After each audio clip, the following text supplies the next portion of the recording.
Hello dear guys, this is Sangapal Narvade and welcome to my new video on female reproductive system ovaries part 2nd. If you want to see the Hindi version of this video, then please follow the link that is given in the description below. So we'll start over here. You can see this is the figure showing the ovum that is found in the central region, and the ovum is surrounded by a single layer of follicular cells. Okay, so this is the follicle in which the ovum is surrounded by a single layer of follicular cells. So such follicle is called as primordial follicle. Okay, so this is the primordial follicle, we can see.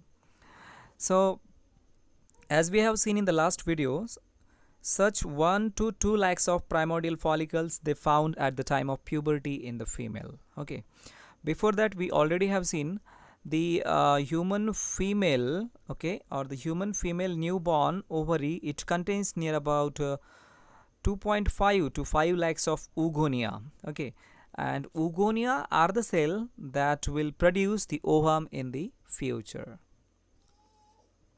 So we'll see the process of the oogenesis, that means how the eggs or ovum are formed in the female ovary.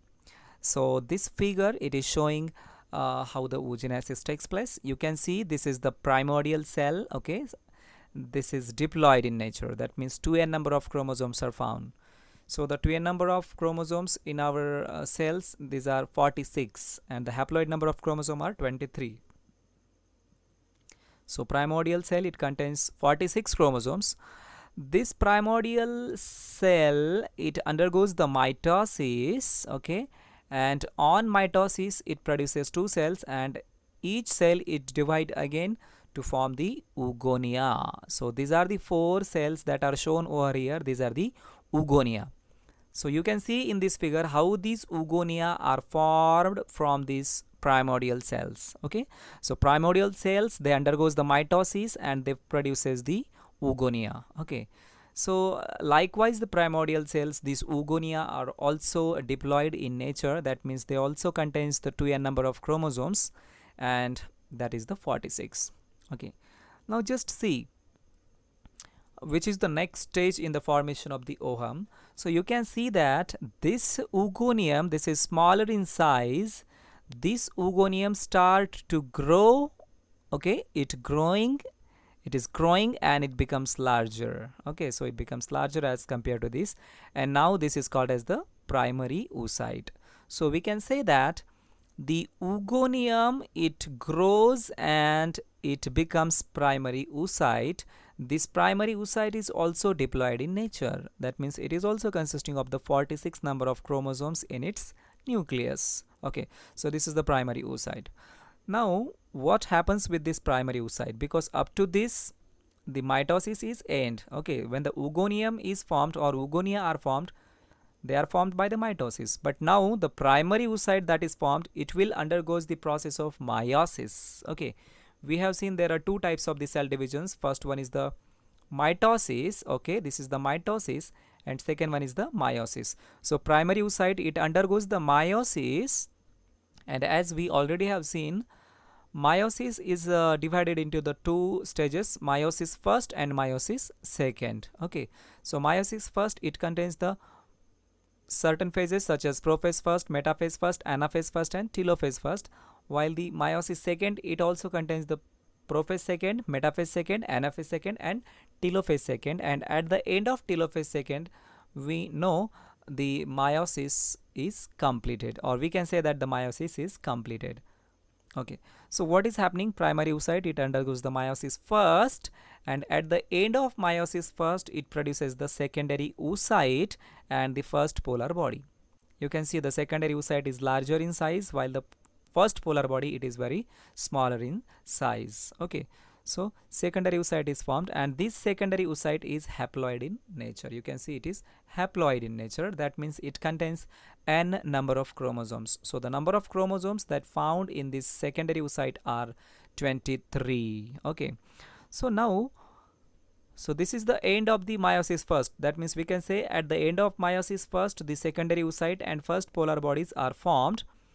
Now this secondary oocyte, it undergoes the meiosis second. It proceeds into the meiosis second, and during the meiosis second it forms the ovum. Okay, it forms the ovum, but it forms the ovum and a second polar body.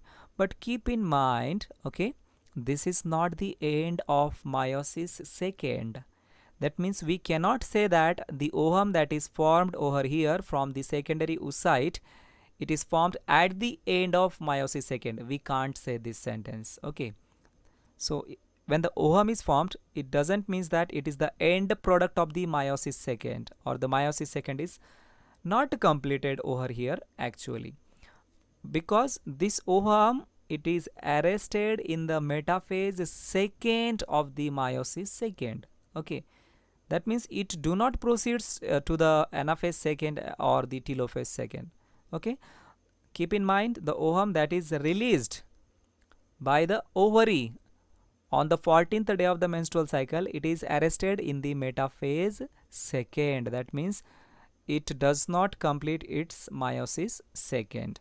Okay, the meiosis second, it completes or the process of the meiosis second, it completes during the stage of the fertilization. During fertilization, meiosis second completes. Okay, so we will see that what happens during that later on. So in this way the ovum is formed from this primordial cell. So these are the certain events that takes place over here. We will see again in the next figure. So this is the oogonium that we have just seen. Okay, oogonium which is diploid in nature, and as we have seen, this oogonium, it grows in size. Okay, the accumulation of food is takes place, it grows in size, and now this oogonium, it becomes the primary oocyte. So this is the primary oocyte. Okay, and as we have seen just right now, this primary oocyte, it undergoes the meiosis first. Okay, and it does not complete its meiosis first. Actually what is happening, it does not complete its meiosis first. Okay, the primary oocyte, it get arrested in the prophase first of the meiosis first. Okay, it is arrested in the prophase first of the meiosis first at the time of birth of that female baby. That means when the birth of that female baby takes place. So all these events, we are talking about these events that are taking place at the birth of the female baby. That means what happens during the birth of that female baby, it contains the ovary of that female baby contains the oogonia. Okay, so this oogonia, they becomes the primary oocyte, and this primary oocyte, it undergoes meiosis first, but this primary oocyte, it is get arrested in the prophase first of the meiosis first. That means it does not complete meiosis first. Okay, so we will see that when this primary oocyte, it completes the meiosis first. Now, so that was that in the last slide we have seen the events during the birth. Okay, now we are moving towards the onset of puberty. Okay, onset of puberty. Puberty means the time period at which, or the age at which the reproductive organs of that female, they reaches to the maturity. Okay, that means all the internal organs, internal reproductive organs, they reaches to the maturity. This time period is called as puberty, and in case of the human females, the age of puberty is near about 12 to 13 years old. Okay, so suppose that now that female is at the puberty, or at the age of puberty. Now see, we have seen this is the primordial follicle. Okay, this is the primordial follicle, this is the ovum, and these are the follicular cells, and I have shown this is the molecule of FSH, that is the follicle stimulating hormone. We know that this follicle stimulating hormone, or FSH, is secreted by anterior pituitary. Okay, or adenohypophysis of the pituitary gland. So now what is happening during the age of puberty? Okay, the anterior pituitary, it secretes the follicle stimulating hormone, or FSH, and that FSH, it passes towards the ovary through the blood circulation, and we know that ovarian cortex, it contains the primordial follicle. So this FSH from the anterior pituitary, now it will act upon these primordial follicles. Okay, so just see, this is the molecule of this FSH. It acts upon this primordial follicle. After binding the FSH molecule to the primordial follicular cells, what happens? This follicle starts to grow. Okay, so this FSH, it helps to grow this follicle, or it stimulates the follicle to grow in size. As its name suggests, follicle stimulating hormone. That means this molecule or this hormone, it stimulates the follicle to grow, and after binding with this, the follicle start to grow. So just suppose that this primordial follicle, it grows in size and it becomes larger. Okay, so as seen in the last slide, so this is the grown follicle. Okay, so as the follicle starts to grow, it complete its first meiotic division. Okay, so the first meiotic division is completed over here, and we have seen at the end of meiosis first, what is formed? Secondary oocyte and the first polar body. We have seen in the figure of the oogenesis. Okay, so first meiosis is completed over here, and what are the end product of the first meiosis? Secondary oocyte and the first polar body are formed. Now see what happens with this secondary oocyte. The secondary oocyte that is formed at the end of the first meiotic division, it undergoes the meiosis second, or it proceeds in the meiosis second. Okay, so this will undergo in the meiosis second, and we have seen that, okay, as it enters into the meiosis second, it goes into the prophase second, and now it comes into the metaphase second. So this secondary oocyte, it comes into the metaphase second, but it is get arrested in the metaphase second, as we have just seen right now. It does not proceed into the anaphase second from the metaphase second. Okay, it is arrested in the metaphase second, and the ovum that is released from ovary on the 14th day of the menstrual cycle, it is already arrested in the metaphase second, and its meiosis second completes when the fertilization takes place. So we'll see about the puberty. What is puberty? The time period at which reproductive organs reaches to the maturity. Okay, this is about the females. So puberty starts at the age of 13, as I have told right now. We need to know about the menarche. Okay, menarche, it is the starting of the first menstrual cycle. Okay, so when the first menstrual cycle is started in that female, then this is called as the menarche. So menarche is the starting of the first menstrual cycle. Second thing, that is the menopause, as shown over here, stoppage of the menstrual cycle.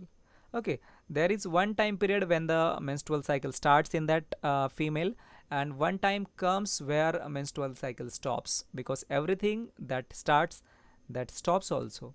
Okay, so starting of menstrual cycle in the female is called as menarche, and stoppage of the menstrual cycle is called as the menopause. Okay, so we have seen menarche, or starting of the menstrual cycle, how it is takes place.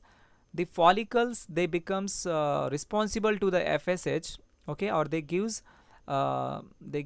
support, or what we can say, the FSH stimulate the follicles to release the ovum, or to grow the follicles.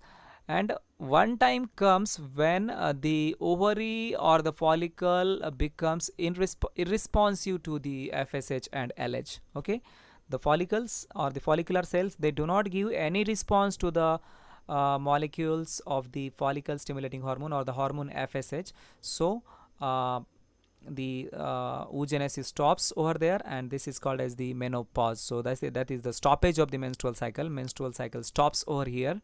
Okay, there is no further menstrual cycle. The menopause, it occurs at the age of, or in between the age of 45 to 55. So as we can see, the menstrual cycle, it starts at the age of 13, and menopause may takes place at the age of 45 to 55. Generally it occurs at the age of 45. Okay, 45 to 50. So if we consider this is the minimum age, okay, at which the menopause takes place, and this is the age at which the menstrual cycle starts. So at 13 age the menstrual cycle start, at 45 it menstrual cycle stops. So 45 minus 13, it will be 32. So the reproductive period, okay, this is 32 years is the reproductive period of that female. So reproductive period, the definition is the time period between the menarche and the menopause. So this is the menarche starts at the age of 13 and menopause it takes place at 45. So the time period between the menarche and menopause is called as reproductive period, and it is of 32 years. Okay, so because when we minus the 13 from the 45, this is the 32. So reproductive period is of 32 years, and during all these 32 years, okay, the female it releases ovum.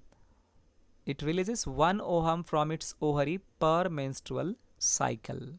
Okay, so we will see the normal menstrual cycle in the female, human female, it lasts for 28 days. Okay, normally.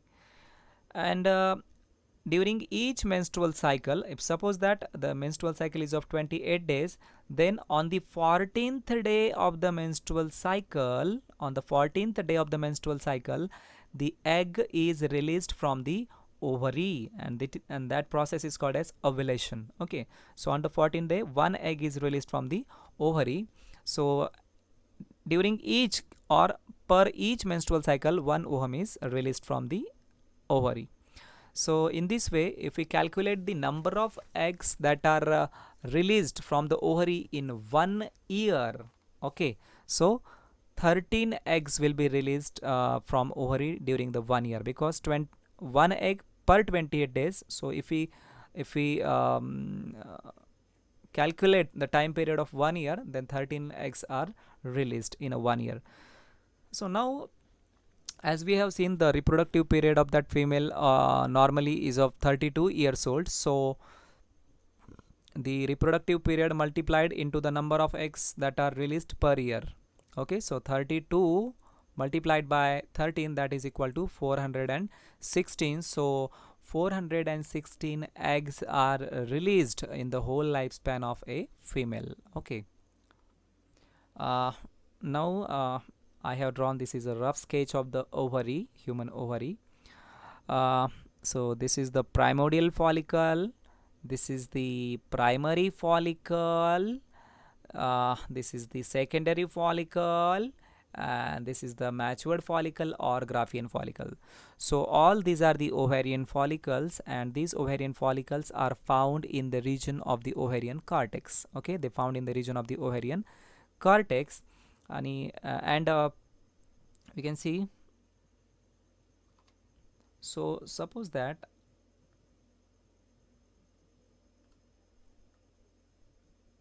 this is the outer region, it is showing the cortex. Okay, and this is the inner region. Okay, and this inner region is called as medulla. This is the medulla. Okay, so outer part, this is the cortex, this is cortex, and inner part is called as medulla. So you can see these are the ovarian follicles at different stages. Okay, this is the primordial follicle, this is the primary follicle, this is the secondary follicle, and this is the final Graafian follicle. Okay,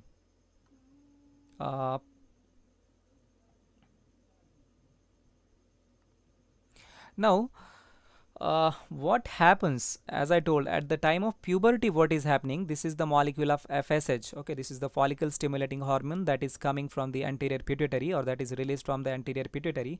So this FSH, it binds this FSH and LH, sorry, I'm sorry, there should be LH. Okay, there should be LH. So this LH, it binds to the Graafian follicle on the 14th day of the menstrual cycle, and then the egg is released from this. I'm extremely sorry, here should be LH, luteinizing hormone. Okay, so the molecule of luteinizing hormone, you can see this is the molecule of LH. So molecule of LH, it binds to this Graafian follicle, and the egg is released from it. Okay, so this Graafian follicle, it ruptures and the egg is released from it, and this process is called as ovulation. So this is the ovulation. So likewise, in one menstrual cycle, one ovum is released from the ovary, and this ovum, it enters into the fallopian tube. Okay, and it in the fallopian tube, it waits for the sperms for the fertilization. So in this video we have seen up to this. In next video we will see uh, the histology of the human female ovary. So if you like this video, then please don't forget to like and comment, and please subscribe my channel. So thank you, and we will meet in next video.